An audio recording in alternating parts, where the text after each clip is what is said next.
Ceremonies will be held today to remember those who served, and particularly those who died. The act of remembrance is very strong. People want to remember. They want to keep faith with the past, and they will get that chance. They will be able to remember. But there was a time when the act of remembrance was challenged, when we were told to break faith with the past, that remembrance glorified war and in fact led to more wars, that the only way to live a life of peace was to reject war and everything associated with war, including remembrance. War has always been controversial.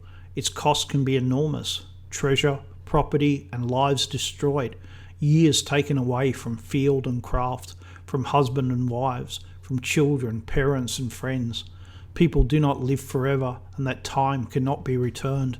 It requires sacrifice and hardship to wage war, and people live in fear and doubt. Liberalism, socialism, communism, and anarchism all say that war is bad, that war kills the common man and allows the rich to profit. But their commitment to peace is conditional. For the more extreme, revolution is all right, as it is war fought for the right reasons, the liberation of man.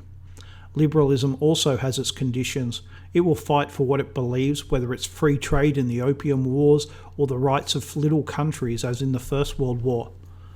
But deep down there is the idea that each war is an exception, a once-off that will bring peace closer once this one ends. War is bad, and as man progresses towards the new man, war will become obsolete, as useful to man as cave painting and just as primitive. The Romans built monuments to glorify their victories. The Vikings had their sagas, as did other peoples. But Christianity believes in glorifying God, not man. Those killed in war had few memorials built to honour them. For many reasons, that attitude changed during the 1800s, and particularly from the 1840s. From that time, memorials to those who died and medals to those who lived started to become the norm.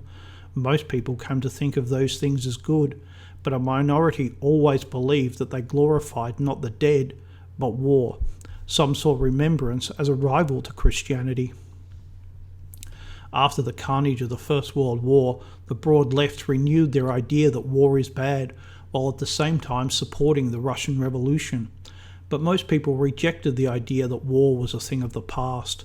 They did, however, believe that peace was better than war, but they never accepted that in a world of cold winds, walking around naked was any kind of defence. The Second World War produced the atomic bomb, and the fear of this new weapon helped spread the idea that war should be rejected. The interesting thing I find about the atomic bomb is how consistently it was portrayed, all-powerful. There was no defence against it. Never were the limitations of the atomic bomb talked about. It gave a false image, and it pushed nihilistic ideas, that there is no hope, that man is doomed, that man is stupid and suicidal. These ideas all wrapped up together in the early 1960s. Watch some war movies from the period and you'll notice them on display. One of the best war movies of the period is Zulu, made in 1964. There's a scene in which a young, very frightened soldier asks, "Why us?" A very 1960s question.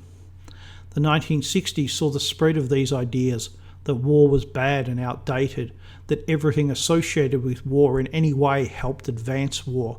Soldiers were bad, the military was bad, uniforms were bad, veterans organisations were bad, veterans reunions were bad. Some even went as far as to say veterans themselves were bad. Reject the past, break faith with the old. That's the only way to create a new and better world. How do we know it's a better world? Because it's new. Everything new is better. Everything old is bad. Veterans reunions came under attack, sometimes physical attack. The attitude developed that once the old died out, then the young would reject the past. They would move on. Remembrance was a generational thing, not something for the entire nation. But then, in the 1980s, things turned. A new generation reached back into the past and embraced it. They weren't warmongers, nor did they seek to glorify war. War was real. It existed, but it wasn't viewed as the best outcome. So what changed between the 1940s to the 60s and then again in the 80s? Society changed, but so did the economy. Between the 1940s and the 1960s, the economy of the West was booming. Full employment, high home ownership, stable marriage, children, and stable political and economic conditions. Wars were still fought, even large ones, and of course the Cold War was in full swing. But for the average person, life was good.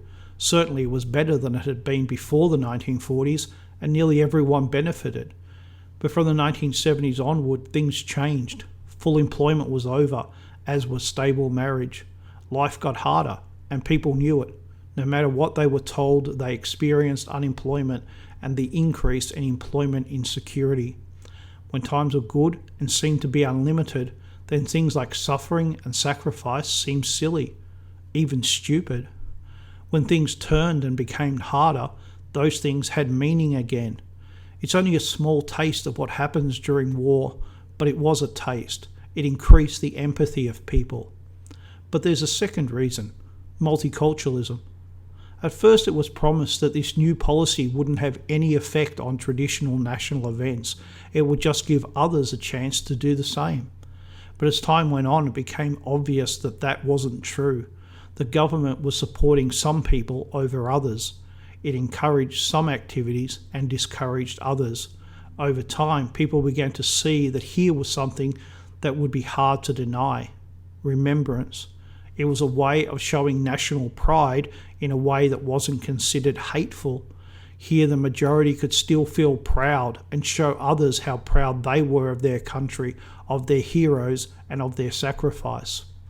Governments have at times tried to back away, but each time it has created the opposite effect. People want to remember. They want to be proud of their history. They want to be connected to the past, and here is one way of doing that. Remembrance is something that they tried to take from us, but we refused to allow it. Our passive resistance won this fight.